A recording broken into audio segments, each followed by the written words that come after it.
ঘন্টা, প্রত্যেক মিনিট, প্রত্যেক সেকেন্ড খুব গুরুত্বপূর্ণ বাংলাদেশের বুকে। কারণ একের পর এক ঘুঁটি সাজানো হচ্ছে এবং একের পর এক পাশার দান বদলে যাচ্ছে। এই মুহূর্তে সব থেকে বড় যেটা প্ল্যান শোনা যাচ্ছে সেটা হচ্ছে সেনা প্রধানকে সরিয়ে দেবার, তাকে খতম করার।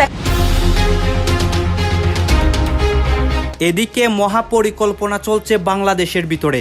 রাজনৈতিক পরিস্থিতি ভয়াবহ হয়ে উঠেছে, কারণ সেনাপ্রধানকে নিয়ে কথা উঠেছে। অন্যদিকে ডক্টর ইউনূস সমন্বয়ক, সবার কপাল পুড়ে। রাজনৈতিক পরিস্থিতি এখন বিভিন্ন দিকে মোড় নিচ্ছে। আপনাদের মতো পাগল ছাগল দিয়ে দেশ চলে না মিয়া, আপনাদের মতো পাগল ছাগল দিয়ে দেশ চলে না।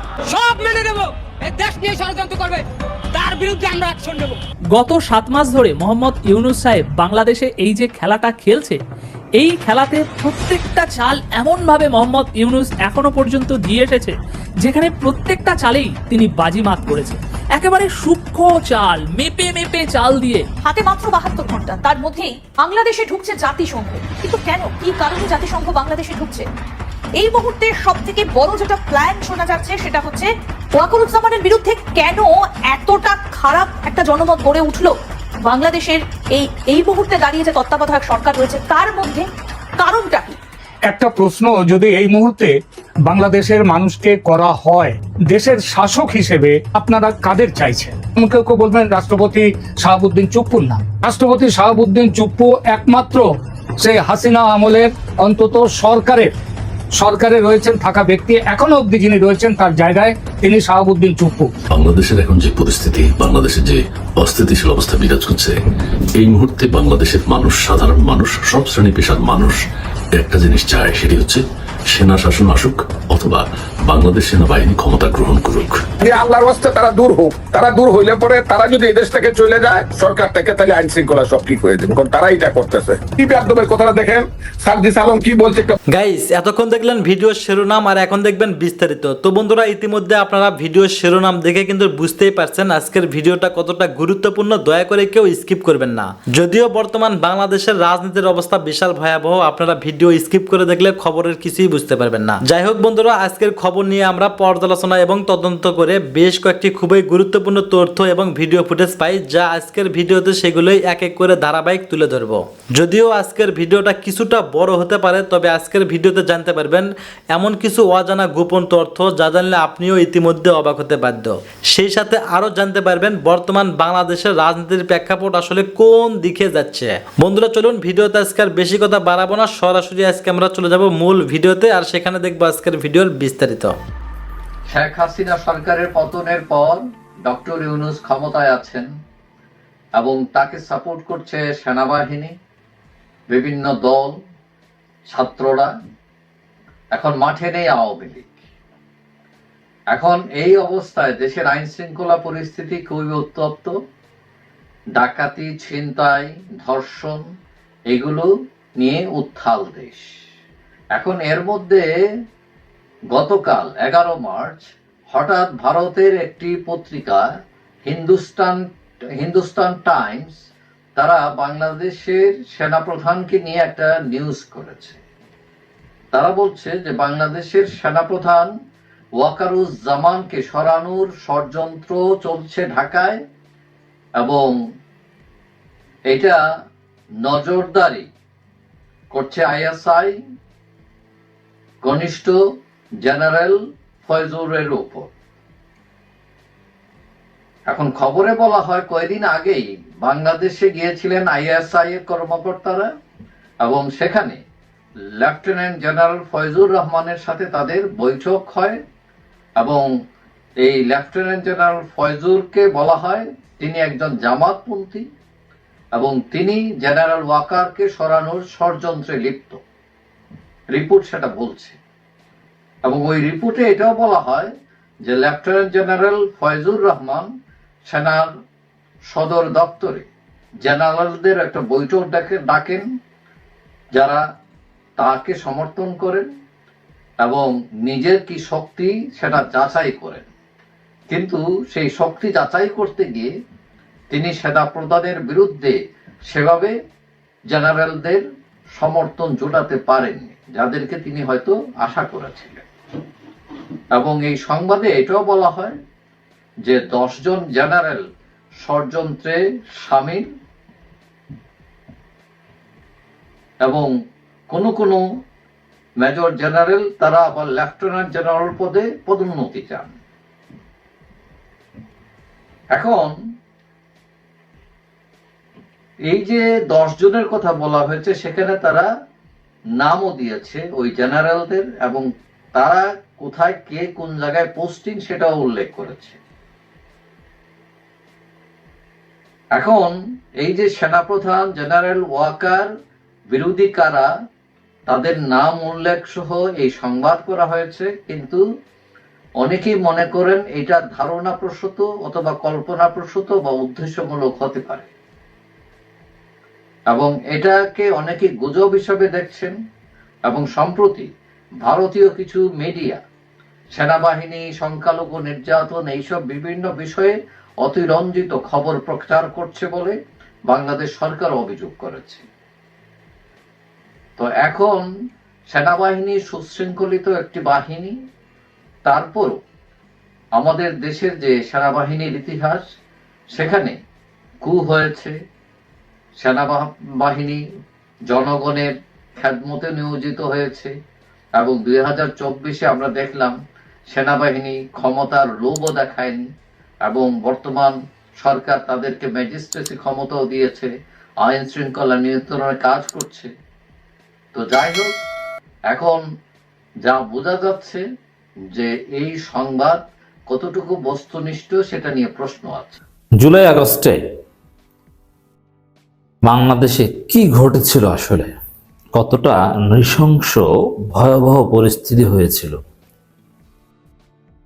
দর্শক যারা মাঠে ছিলেন তারা তো জানেন। লাশ নিয়ে যেতে পারেননি, লাশ নিয়ে মিছিল করেছে, তার উপরও হামলা। কি নৃশংসতা! লাশের উপর থেকে দৌড়ে যেতে হয়েছে, লাশের উপরে পাড়া দিয়ে পালাতে হয়েছে। আপনার ঠিক পাশে আপনার ভাই গুলিবিদ্ধ হয়ে লুটিয়ে পড়েছে, আপনি তাকে নিয়ে যেতে পারেননি। ঘরের ভিতরে ছোট্ট শিশু বাঁচতে পারেনি। অলরেডি হাসিনার ভিডিও বা অডিও রেকর্ড আপনারা শুনেছেন যে হাসিনা নিজে হেলিকপ্টার থেকে গুলি করতে নির্দেশ দিয়েছেন, লেথাল ওয়েপন ব্যবহার করো, গুলি করো, শেষ করে দাও। ডিসপার্স করলে হবে না, শুধু গ্রেপ্তার করলে হবে না, উপর থেকে এবার গুলি করো। আর সেই হাসিনা বলেছে হেলিকপ্টার থেকে গুলি করা হয়নি বা নির্দেশ দেওয়া হয়নি। এবং র্যাবও বলেছে র্যাব নাকি করেনি। আবার সেনাবাহিনী এখন দুধের ধোয়া সাজে, তারা নাকি কিচ্ছু করেনি, মানবাধিকার পরিপন্থী। এই হচ্ছে দেশের অবস্থা দর্শক। কিন্তু আসলে কি ঘটেছিল? হেলিকপ্টার থেকে মুহুর্মুহু গুলি, ঘরের ভিতরে বাচ্চাদেরকে হত্যা, এটা প্যানিক সৃষ্টির জন্য এটা পরিকল্পিতভাবে করেছে। কি নৃশংসতা! এটা কেমন চিত্র ছিল! আমরা এই আলোচনা অনেকে ভুলে গেছি। জুলাই আগস্টের সেই নৃশংসতা নিয়ে আমরা এখন আর কথা বলি না, আলোচনা হয় না। সে ভিডিওগুলো আর আমাদের সামনে পড়ে না। অনেক আসল ঘটনার হয়তো ভিডিও নাই, কিন্তু ঘটেছে। যাত্রাবাড়ির অনেক ঘটনার ভিডিও নাই। ডক্টর ইউনূস সুযোগ পেলেই কথা বলেন, বিশ্ববাসীকে জানান, ইন্টারন্যাশনাল মিডিয়ায় কথা বলেন। একটা সাক্ষাৎকারে একটা আন্তর্জাতিক মিডিয়ায় ডক্টর ইউনূস এই বিষয়টা বলেছেন, চমৎকার কিছু কথা। বাংলাদেশের অবস্থা ছিল গাজার মতো। গার্ডিয়ানকে ডক্টর ইউনূস, গাজায় যেরকম ধ্বংসস্তূপ, ইসরায়েলি বাহিনীর নৃশংসতা যেরকম, গাজা একটা কিয়ামতের মতো অবস্থা। বাংলাদেশে একটা মিনি কিয়ামত হয়েছিল, কিয়ামতের সুগ্রা হয়েছিল জুলাই আগস্টে। অতএব সেই নৃশংসতার কথা মাথায় রেখে আওয়ামী লীগকে আর বাংলাদেশের রাজনীতিতে সুযোগ দেওয়া যাবে না, এবং সে আওয়ামী লীগকে যারা প্রশ্রয় দেওয়ার চেষ্টা করবে তাদেরকেও বর্জন করতে হবে।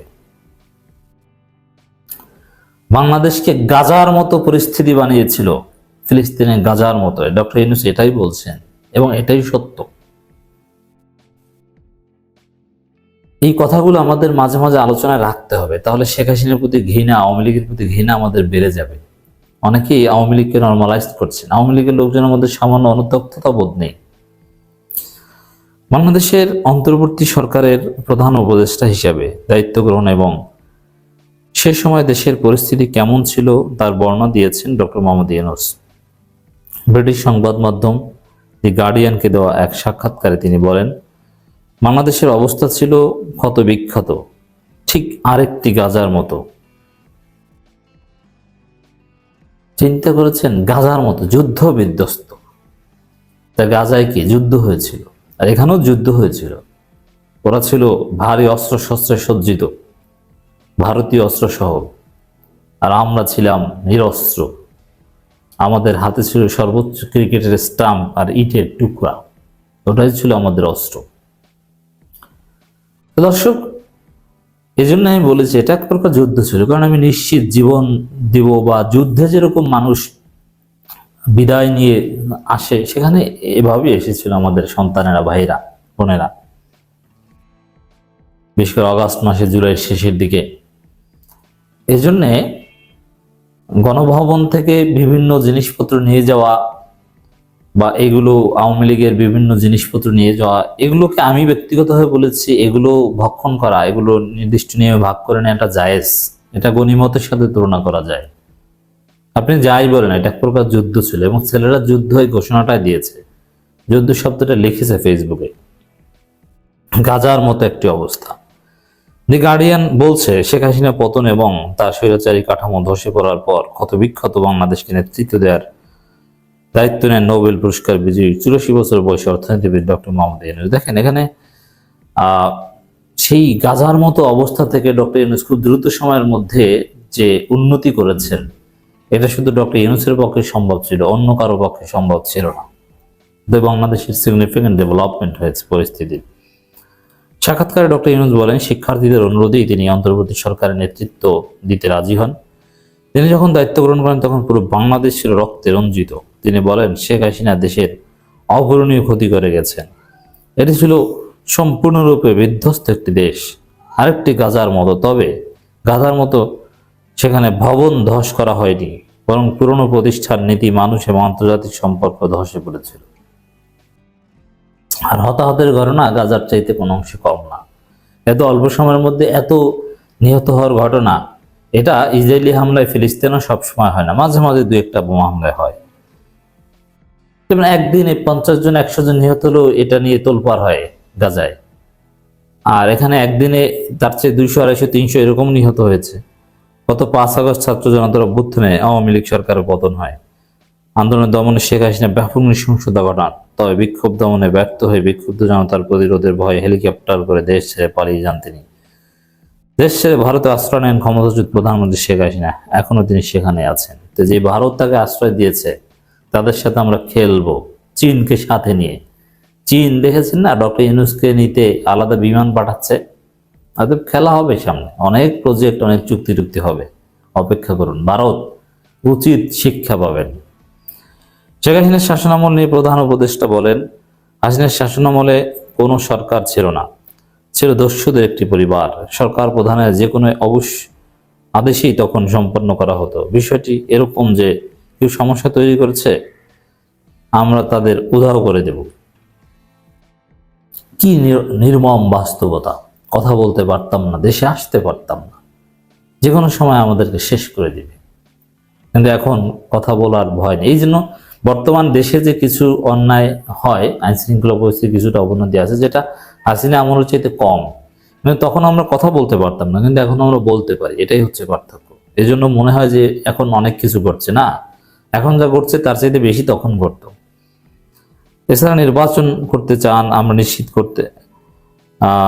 নিশ্চিত করব যে আপনি যেন সব আসনে জয়ী হন। আপনি টাকা চান, এই যে ব্যাংক থেকে $1 মিলিয়ন ঋণ, যা আপনাকে কখনোই ফেরত দিতে হবে না। ভারতে হাসিনা আশ্রয় নিয়ে ডক্টর ইউনূস বলেন, ভারতে হাসিনাকে আতিথ্য দিলে তা সহ্য করা হবে, কিন্তু দেশকে আগের অবস্থায় নেওয়ার জন্য প্রচার চালাতে ভারতকে একটি প্ল্যাটফর্ম হিসেবে ব্যবহার করার অনুমতি দেওয়া বিপজ্জনক। এটি দেশকে অস্থিতিশীল। এটা ডক্টর ইউনূসকে একটা কঠিন, ডক্টর ইউনূসের পক্ষ থেকে একটা হুঙ্কার ভারতের বিরুদ্ধে, এবং সেই হুঙ্কারের প্রতিফলন আপনারা দেখবেন চীন সফরে।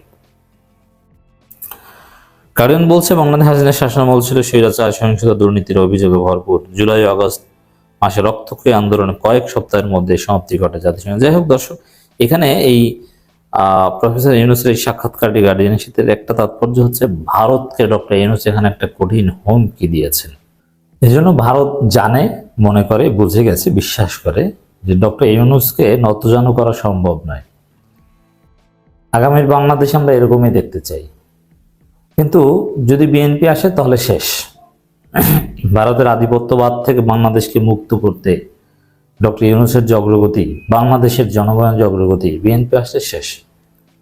আওয়ামী লীগকে যেরকম লুটেপুটে খেয়েছে আওয়ামী লীগের মাধ্যমে দেশকে ভারত, বিএনপি আসলে সেম ভাবে বাংলাদেশকে লুটেপুটে খাবে। এজন্যে বিএনপি আসুক, সমস্যা নেই, কিন্তু ভারতের দালালি করলে যেন না আসতে পারে। ভারতের দালালি মুক্ত হয়ে বিএনপির ভিতরে, মানে তারেক রহমান রয়ের জাল থেকে ছিন্ন হয়ে আসুক, বিএনপিতে ভারতের দালালদেরকে লাথি দিয়ে সরিয়ে তারপরে জিয়াউর রহমানের, খালেদা জিয়ার বিএনপি হয়ে আসুক, কোনো সমস্যা নেই। মণিকোঠায় ঢুকে গিয়েছেন।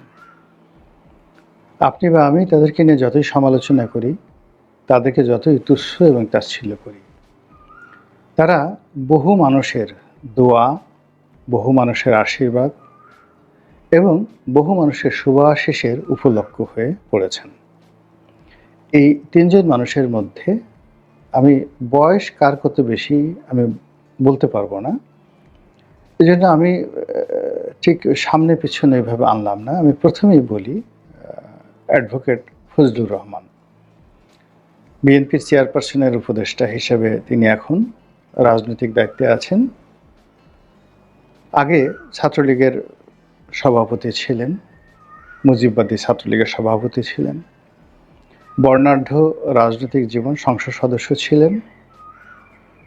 তারপর আরও বহু পদবিতে তিনি ছিলেন রাজনৈতিক অঙ্গনে। আরও ডিটেলস বলবো, তার আগে দ্বিতীয় জন সম্পর্কে বলে নিই। আরেকজন হলেন জনাব Z.I. খান পান্না, আমাদের বরিশালের কৃতি সন্তান, একটি ঐতিহ্যবাহী রাজনৈতিক পরিবারের সন্তান। তার পিতা, দাদা সবাই বড় বড় রাজনৈতিক নেতা ছিলেন সে ব্রিটিশ জমানা থেকে। কেবলমাত্র বঙ্গবন্ধু নয়, বঙ্গবন্ধুর বাইরে শেরেবাংলা ফজলুল হক থেকে শুরু করে আমাদের দক্ষিণাঞ্চলের যে সকল কিংবদন্তি রাজনৈতিক নেতা ছিলেন, যারা সর্বভারতীয় রাজনীতি করতেন, যেমন ভোলার কবি মুজাম্মেল সাহেব, এরকম অনেকে রয়েছেন। আমাদের অশ্বিনী কুমার দত্ত ছিলেন বরিশালের। তো তাদের সকলের সঙ্গে এই পরিবারটির সঙ্গে, অর্থাৎ Z.I. খান পান্না সাহেবের যে পিতা এবং পূর্বপুরুষদের একটা রাজনৈতিক সম্পর্ক ছিল। এবং সম্ভবত বরিশাল জেলা পরিষদের চেয়ারম্যান ছিলেন বা বার কাউন্সিলের সভাপতি ছিলেন Z.I. খান সাহেবের বাবা অথবা দাদা, আমি যেটা জানি। তৃতীয় যে ব্যক্তি, তিনি জনাব মাসুদ কামাল, সাংবাদিক। আমাদের দেশের সাংবাদিকদের যে স্বাভাবিক বৈশিষ্ট্য রয়েছে, এদের একটা অংশ দালালি করে, ফুড়িয়াবাজি করে, চাপাবাজি করে, মালিকের পদলেহন করে বড় বড় পদ পদবি পাওয়ার জন্য, কিংবা কোনো গ্রুপ অফ কোম্পানিসের চাকর হওয়ার জন্য তারা বলতে গেলে সেই ওই সমস্ত গ্রুপ অফ কোম্পানিসের যে সকল দুর্নীতিবাজ মালিক রয়েছে তাদের পদলেহন নয়, জুতা লেহন নয়, আরও কিছু লেহন যদি করতে হয়, সেই কাজ করেও অনেকে নিজের এই পেশাকে টিকিয়ে রাখার জন্য এমন কোনো জঘন্য কর্ম নাই, সেই কর্মের কারণে পুরো সাংবাদিক পেশাটাকে তারা কলঙ্কিত করে ফেলেছে। এবং এই সময়টিতে সাংবাদিক বলতে অনেক ক্ষেত্রে দেখা যাচ্ছে রীতিমতো গালিতে পরিণত হয়েছে। তো সেই সকল গালি এবং সেই সকল দুর্বৃত্তপনার বিরুদ্ধে প্রতিপক্ষে যে কয়জন লোক মাথা উঁচু করে বলতে পারেন যে আমি সাংবাদিক, তাদের মধ্যে নিঃসন্দেহে এখন জনাব মাসুদ কামাল আলোচিত ব্যক্তিত্ব। তার এখন কোনো চাকরি নেই, তিনি চাকরি করেন না, চাকরি থেকে তাকে কখনো বাদ দেওয়া হয়নি। তিনি অনেকবার বলেছেন যে তিনি কখনো চাকরি হারা ছিলেন না, চাকরি ছেড়ে দিয়েছেন, এক চাকরি ছেড়ে দিয়ে আরেকটা পেয়েছেন, আর এখন তিনি শুধু ইউটিউব করেন। তিনি ইউটিউব করেন, তার স্ত্রী এইগুলোর ভিডিও ধারণ করেন আর তারা দুজনে মিলে এডিটিং করেন, এবং এটাই মাশাআল্লাহ তার সংসার চলে যাচ্ছে এবং এতেই তিনি খুব খুশি। আর টেলিভিশন টক শোতে গিয়ে তিনি কথাবার্তা বলেন, কোনো চাকরি টাকরি আর করেন না, এবং সর্বশেষ তিনি বাংলা ট্রিবিউনে চাকরি করতেন। এই ভদ্রলোকের সঙ্গে আমার এরকম ফেস টু ফেস টক শোতে দেখা হয়েছে, আন্তরিকতা হয়নি, কিন্তু তার একজন গুণমুগ্ধ ভক্ত হওয়া ছাড়া আমার কোনো উপায় নেই। আমি একসময় সাংবাদিক ছিলাম, সেই 1986 সন থেকে 90 সন পর্যন্ত। ঠিক ওই সময়টিতে এই ভদ্রলোকের সঙ্গে উনি পেশাতে ছিলেন কিনা আমি বলতে পারবো না, কিন্তু 86 থেকে 91 সনে ইনকলাব, তারপরে দৈনিক বাংলা, তারপরে আসলে তখন অনেক ছোট ছিল, কিন্তু তখন আসলে যে কোনো কারণেই হোক তার সঙ্গে আমার পরিচয় হয়নি। হয়তো তিনি আমার চেয়ে সিনিয়র হতে পারেন অথবা আমার চেয়ে জুনিয়র হতে পারেন, তিনি ভালো জানেন। কিন্তু আমি যে সময়টাতে ছিলাম সেই সময় ঢাকা সাংবাদিক ইউনিয়ন, প্রেস ক্লাব, এবং আমি ভালো ভালো পদে ছিলাম। মানে আমি যখন চাকরি করতাম, মানে একেবারে সাপোসার সাংবাদিক নয়, প্রথম শ্রেণীর জাতীয় দৈনিকগুলোতে বড় পদে চাকরি করেছি, এডিটোরিয়াল পদে চাকরি করেছি। তো যাই হোক, এনিওয়ে, এই কারণে হলো কি, সাংবাদিক যারা সমাজ আছেন তাদের, যারা এখন এই মুহূর্তে সিনিয়র আছেন, অনেকে আমার কলিগ ছিলেন, অনেকের সাথে আমি চাকরি করেছি, অনেকে আমার জুনিয়র ছিলেন, অনেকে সিনিয়র ছিলেন।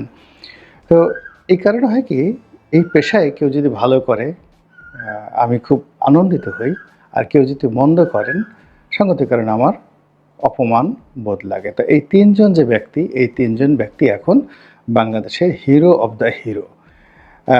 আপনি যদি বলেন যে এই মুহূর্তে বাংলাদেশ আসলে শেখ হাসিনা হিরো নন, এমনকি বিএনপির তারেক রহমান সাহেবও হিরো নন। তাদের ক্ষমতার বলয়, বৈভব অনেক, জনপ্রিয়তা অনেক বেশি। জনপ্রিয়তা থাকা, তারপরে প্রভাব থাকা, আগামীতে প্রধানমন্ত্রী হবেন, এটা একটা জিনিস। আর হিরো মানে হৃদয় থেকে, মানুষের হৃদয় থেকে কাউকে আপহোল্ড করা, তুলে ধরা। 2 নম্বর হলো যে কারো দিকে তাকিয়ে তার জন্য দোয়া করা, দেখতে ভালো লাগে, দেখতে ভালো লাগে। তারপরে হলো ইচ্ছা জাগে যে ইস, আমি যদি একটু এইরকমভাবে চলতে পারতাম, কথা বলতে পারতাম। আমি পারছি না, আমার সাহস নেই, সুযোগ নেই, যেহেতু ওই লোকটা পারছে, আমি তাকে প্রার্থনা করি যে এরকম আমার একটা ভাই হোক, বা এরকম যদি আমার একটা সন্তান হতো। তো এরকম যখন আপনি আপনার মানসপটে কাউকে শ্রদ্ধার আসনে বসাবেন, মনে মস্তিষ্কে, তখন তিনি আপনার ব্যক্তিগত জীবনের হিরো। এখন এই বাংলাদেশে ধরেন কয়জন শেখ হাসিনার মতো একটা কন্যা সন্তানের পিতা হতে চান, তাইলে বুঝতে পারবেন শেখ হাসিনা কতটা হিরো। কয়জন তারেক রহমান সাহেবের মতো একজন সন্তান জন্ম দিতে চান, বা নিজের ছেলের নাম তারেক রহমান রাখতে চান। এই গত 10-12 বছরে বা গত 6-7 মাসে যে নবজাতক হয়েছে, আপনি দেখেন কেউ তারেক রহমান সাহেব নামে কোনো নাম রাখছেন কিনা, কিংবা কেউ ইউনুস নামে তার সন্তান রাখতে চান কিনা এই মুহূর্তে, যে আমার ছেলে হলে আর তার ছেলের নাম রাখবো ইউনুস, বা ইস, আমার যদি ইউনুসের মতো একটা বাবা থাকতো, ইউনুসের মতো একটা ছেলে থাকতো। তো ফলে কি হলো যে আপনি জনপ্রিয়তা, ক্ষমতার থেকে বাদ দিয়ে আপনার যে হিরো, সেই হিরোর মধ্যে যে কয়জন হিরো এই মুহূর্তে বাংলাদেশে আছে, তার মধ্যে এই 3 জন লোককে আমি মনে করি তারা টপ হিরো, শীর্ষস্থানীয় হিরো। এখন জনাব ফজলুর রহমান বা জেডাই খান পান্না, অথবা জেডাই খান পান্না, জনাব ফজলুর রহমান, অথবা মাসুদ কামাল, তারা কিছুই করছেন না, নাথিং। তারা শুধু আপনার আমার না বলা কথাগুলো সাহস করে বলছেন, নাথিং মোর। তাদের শব্দচয়ন, তাদের ভাষা, মানে তাদের শব্দচয়ন সেই শম্ভু মিত্রের মতো নয়, বিখ্যাত আবৃত্তিকার শম্ভু মিত্রের মতো নয়। তারা যে ভাষায় কথা বলেন, তার রিদমটা শশী থারুরের মতো নয়, একেবারে সাধারণ গেয় মানুষের মতো কথা বলেন। জেডাই খান পান্না বরিশালের ভাষায় কথা বলেন, কিশোরগঞ্জের ভাষায় কথা বলেন ফজলুর রহমান, আর মাসুদ কামাল ঢাকা মিলিয়ে মিশে 3-4টি আঞ্চলিক ভাষা মিলিয়ে মিশে তিনি কথা বলেন, প্রমিত বাংলায় নয়, এমনকি আমার মতো নন। কিন্তু তারপরও তারা ভীষণ রকম জনপ্রিয়, ভীষণ রকম অনুকরণীয়, এবং অনেক মানুষ তাদের জন্য দোয়া করে, অনেক মানুষ তাদেরকে একটু দেখতে যায়, অনেক মানুষ তাদের সাথে কথা বলে, এবং যদি বলা হয় সত্যিকার অর্থে এই যুগে তারা মর্দে মুজাহিদ। এখন ব্যাপার হলো যে এখন কিন্তু অনেকগুলো মানুষই ভালো ভালো কথা বলছেন, যেমন জামাতের আমির খুব ভালো কথা বলছেন, এমনকি মাসুদ কামাল যে কথাগুলো বললেন তার সাথে আরও অনেক ভালো কথা বলছেন জামাতের আমির। তারপরে জনাব তারেক রহমান সাহেব যে কথা বললেন, যুগান্তকারী অনেক সুন্দর কথা বলছেন, কিন্তু মানুষজন এই তিনজনের কথাকে কেন মাথায় করে নাচছে আর তারেক রহমান সাহেব বা জামাতের আমিরের কথা কেন মাথায় করে তারা নাচছেন না?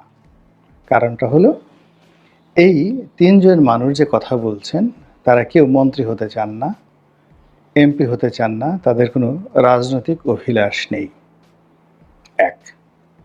2 নম্বর হলো এই তিনজন মানুষের কোনো বডিগার্ড নেই, এই তিনজন মানুষের কোনো রক্ষাকর্তা নেই, এই তিনজন মানুষ নিজের 2 হাতে যেটা উপার্জন সেটা তারা খান। তারা পার্টির টাকা দিয়ে, পার্টির নেতাকর্মীর টাকা দিয়ে, কিংবা উত্তরাধিকার সূত্রে পিতার সম্পত্তির টাকা দিয়ে তারা খাওয়া দাওয়া করেন না। তারা রুটি রুজির জন্য যতটুকু উপার্জন করা দরকার এখন মাথার ঘাম পায়ে ফেলে হালাল রুজি তারা খাচ্ছেন। ফলে তাদের রক্ত, মাংস, পিণ্ড, গিলা, কলিজা সব কিছু হালাল। তো এই হালাল শরীর থেকে যখন কথা বের হয়, ওই কথা যে সুবাস সৃষ্টি করে, স্নিগ্ধতা সৃষ্টি করে, ওই কথাগুলো যেভাবে মানুষের মন এবং মননে ঢুকে যায়, সেইভাবে আপনার যদি একটা উদ্দেশ্য থাকে, একটা চাল থাকে, একটা টার্গেট থাকে, তখন আপনি তার চেয়ে ভালো কথা বললেও কোনো লাভ হবে না। যেমন ধরেন আমরা সিনেমাতে কথা বললি, অনেক ভালো ভালো ডায়ালগ রয়েছে, কিন্তু আপনি সেই ডায়ালগগুলোকে বলবেন না যে এটা দিলীপ কুমারের ডায়ালগ, এটা শাহরুখ খানের ডায়ালগ। কিন্তু বহু বছর আগে মির্জা গালিব একটা কথা বলে গেছেন, শত শত বছর আগে, কিংবা 1000 বছর আগে, প্রায় 1000 বছর আগে মাওলানা জালালউদ্দিন রুমি কথা বলে আছেন, কনফুসিয়াস কথা বলেছেন, ডায়োজিনিস কথা বলেছেন, হেরোডোটাস কথা বলেছেন, হাজার হাজার বছর আগে নেপোলিয়ান বোনাপার্ট কথা বলেছেন। এগুলো কেন আমরা স্মরণ করছি? এর কারণ হলো এই কথাগুলো তারা হৃদয় থেকে বলেছেন। এই কথাগুলো বলার পেছনে তাদের কোনো স্বার্থ ছিল না, আর এই কথাগুলো বলার কারণে তাদের অনেকের জীবন ঝুঁকিপূর্ণ ছিল। তো যেটা বলছিলাম যে এই 3 ব্যক্তি যে কথাগুলো বলছেন হৃদয় থেকে বলছেন, এই কথার পেছনে তাদের কোনো হাল নেই, চাল নেই, টাকা পয়সা পাওয়ার কোনো সম্ভাবনা নেই, পদ পদবি পাওয়ার কোনো সম্ভাবনা নেই, বরং এই কথাগুলো বলার কারণে তাদের জীবন ঝুঁকির মধ্যে। তারা লাঞ্ছিত হতে পারেন, অপমানিত হতে পারেন, গুম হতে পারেন, তাদেরকে মেরে ফেলা হতে পারে, কিন্তু তারপর তারা কিন্তু বলে যাচ্ছেন। তো এখন আপনার প্রশ্ন হতে পারে যে এরা কি খুব বীর, বা এরা কি খুব সাহসী? আমার কাছে মনে হচ্ছে না যে এরা একেবারে বঙ্গবন্ধুর মতো খুব সাহসী, শহীদ প্রেসিডেন্ট জিয়াউর রহমান সাহেবের মতো খুব সাহসী, ওরকম না, মধ্যম মানের তারা সাহসী মানুষ। কিন্তু আল্লাহ রাব্বুল আলামিন কখনো কখনো কিছু মানুষকে দিয়ে কিছু কাজ করিয়ে নেন, এদেরকে বলা হয় মর্দে মুজাহিদ। অর্থাৎ সময় যখন খারাপ হয়ে যায় তখন একেবারে সাধারণ অবস্থা থেকে তাদেরকে আল্লাহ রাব্বুল আলামিন তুলে এনে তাদেরকে একটা প্ল্যাটফর্ম দেন, এবং সেই প্ল্যাটফর্মে গিয়ে তারা মর্দে মুজাহিদ হয়ে যায়। যেমন ধরুন আমাদের এই জুলাই আগস্ট বিপ্লবের সময় যারা আসলেন, নাহিদ, সার্জিস, মাহফুজ আলম, তো ওই সময়টিতে তারা কিন্তু মর্দে মুজাহিদ। এখন পরিবর্তিত পরিস্থিতিতে তারা সেটা আছেন না না আছেন সেটা আলাদা একটা বিষয়, কিন্তু এখন যদি সেই দিকে বিবেচনা করেন যে জুলাই আগস্ট বিপ্লবের পরে যে পরিবর্তিত পরিস্থিতি তৈরি হয়েছে, যে ভয়ের সংস্কৃতি তৈরি হয়েছে, যে মব জাস্টিসের পরিস্থিতি তৈরি হয়েছে, যেখানে সত্য ইতিহাস বলার মতো লোক নেই, সত্য কথা বলার মতো লোক নেই, এবং যেখানে সবাই খুঁজতেছে, তেলের বোতল নিয়ে ঘুরছে যে এই তেল কি জামাতের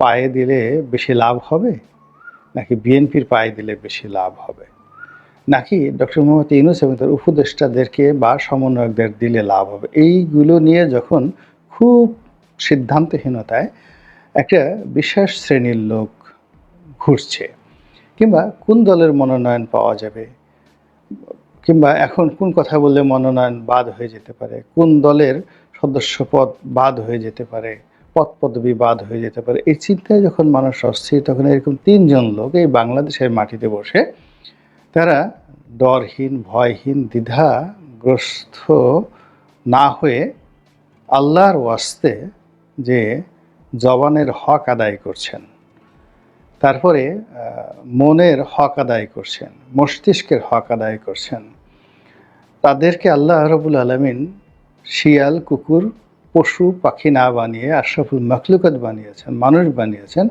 এই মনুষ্যত্বের কসম খেয়ে তারা মনুষ্যত্বের হক আদায় করছেন। এজন্যই তাদের সুনাম সুখ্যাতিতে এক ধরনের বরকত চলে এসেছে। ফলে তারা খুব সাধারণ মানুষ, তাদের পোশাকের মধ্যে কোনো রকম বৈশিষ্ট্য নেই, তারা আমার মতো দামি গাড়ি বাড়ির মালিক নন, আপনার মতো দামি ঘড়ি তারা পরেন না, তাদের রোলস রয়েস নেই, তাদের রোলেক্স নেই, তারা খুব স্টাইল করে, মানে যেভাবে আমাদের বাংলাদেশে অনেক আছে না, বাংলা বলে ইংরেজির মতো করে খুব স্টাইল করে অনেকে কথাবার্তা বলে মানুষকে আকর্ষণ করতে চায়।